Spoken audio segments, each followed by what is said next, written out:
Gerald Dirk sebelumnya adalah seorang profesor studi Alkitab dari Universitas Harvard yang dinobatkan sebagai ketua Dewan Gereja Metodis. Dibesarkan di lingkungan masyarakat penganut kepercayaan Kristen Metodis. Di masa kecil saya adalah mendengar suara lonceng gereja sebagai panggilan sembahyang pada pagi hari Minggu, di sebuah kota kecil dan terpencil tempat saya dibesarkan. Gereja Metodis itu sudah tua, bangunannya dibuat dari kayu, dilengkapi dengan menara yang di atasnya terdapat lonceng gereja. Jaraknya cuma 2 blok dari rumah. Ketika lonceng gereja berbunyi, kami sekeluarga berangkat ke gereja untuk mengikuti sembahyang setiap hari Minggu. Kenang Dirk di masa kecilnya, tidak hanya dalam urusan kebaktian saja, tetapi juga dalam setiap kegiatan yang diselenggarakan oleh pihak gereja Kristen Metodis. Seluruh anggota keluarga ini turut terlibat secara aktif. Di masa kanak-kanak Gerald sudah diikut sertakan dalam kegiatan gereja. Salah satunya adalah mengikuti sekolah khusus selama 2 pekan yang diadakan oleh pihak gereja setiap bulan Juni. Selama masih mengikuti sekolah khusus, para peserta mendapat pengajaran mengenai Bible. Keikutsertaan dalam kegiatan gereja selama 8 tahun Gerald mulai merasa terpanggil untuk menjadi pastor dan mulai memusatkan perhatiannya untuk mengabdi pada gereja.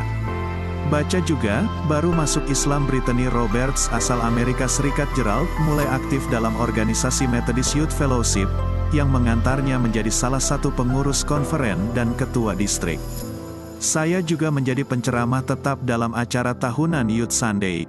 Kata Gerald, di Harvard dia digelar Holy Scholar, karena Dirk menjadi salah satu calon mahasiswa teologi yang selalu diperhatikan di akademinya.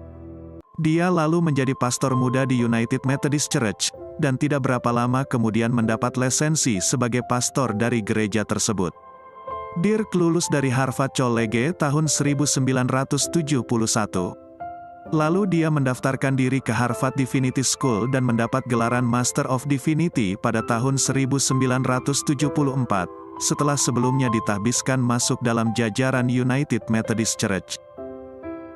Selama menyelesaikan pendidikan seminarnya, Dirk juga menyelesaikan program pendidikan untuk menjadi paderi di Rumah Sakit Peter Ben Brigham di Boston. Setelah itu, ia bertugas sebagai pastor di 2 gereja United Methodist di daerah terpencil di Kansas selama beberapa tahun. Kami mendapat undangan makan dari tetangga kami ke rumahnya. Kami mengobrol santai, kadang kami berbicara tentang masalah-masalah seperti konstruksi buatan dari Alkitab dari berbagai sumber independen sebelumnya, dan kami tidak membahas secara mendalam tentang agama.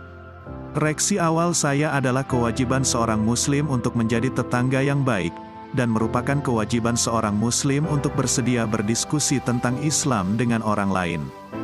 Karena itu, saya menerima undangan untuk malam berikutnya. Jamal mengunjungi rumah kami, dan menawarkan untuk melakukan beberapa terjemahan untuk kami, dan untuk membantu membimbing kami melalui sejarah kuda Arab di Timur Tengah.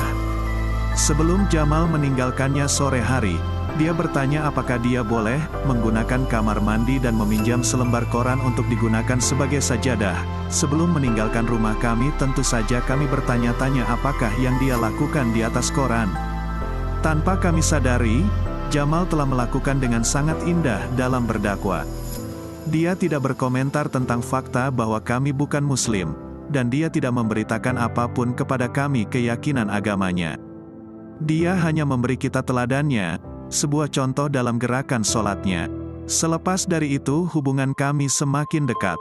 Kunjungan-kunjungan Jamal tidak pernah menjelaskan padaku tentang Islam, tidak pernah mempertanyakan saya tentang keyakinan atau keyakinan agama saya sendiri, dan tidak pernah secara lisan menyarankan agar saya masuk Islam.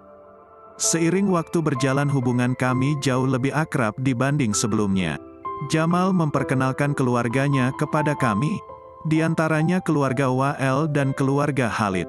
Dan secara kontinu, ia melakukan interaksi sehari-hari dengan komunitas keluarga Arab Amerika ini. Dari interaksi tersebut, Gerald mendapatkan sesuatu ajaran dalam Islam yang selama ini tidak ia temui manakala berinteraksi dengan komunitas masyarakat Kristen, yakni rasa persaudaraan dan toleransi. Pada saat ia berada di sebuah pusat ibu kota, seseorang lelaki tua datang menghampirinya seraya mengucapkan, "Salam alaikum," dan mengulurkan tangan kanannya untuk bersalaman, serta melontarkan pertanyaan apakah ia seorang muslim. Sapaan salam dalam ajaran Islam itu membuatnya kaget. Di sisi lain, karena kendala bahasa, ia bingung harus menjelaskan dengan cara apa ke orang tua tersebut bahwa ia bukan seorang muslim. Terlebih lagi teman yang bersamanya juga tidak mengerti bahasa Arab. Saat itu Gerald merasa dirinya tengah terjebak dalam situasi yang sulit diungkapkan. Pilihan yang ada di hadapannya saat itu hanya dua, yakni berkata nam yang artinya iya atau berkata la yang berarti tidak. Hanya ia yang bisa menentukan pilihan tersebut, sekarang atau tidak sama sekali. Setelah berpikir agak lama dan memohon petunjuk dari Allah, Gerald pun menjawabnya dengan perkataan nam. Sejak peristiwa tersebut, ia resmi menyatakan diri masuk Islam. Beruntung hidayah tersebut juga datang pada istrinya di saat bersamaan.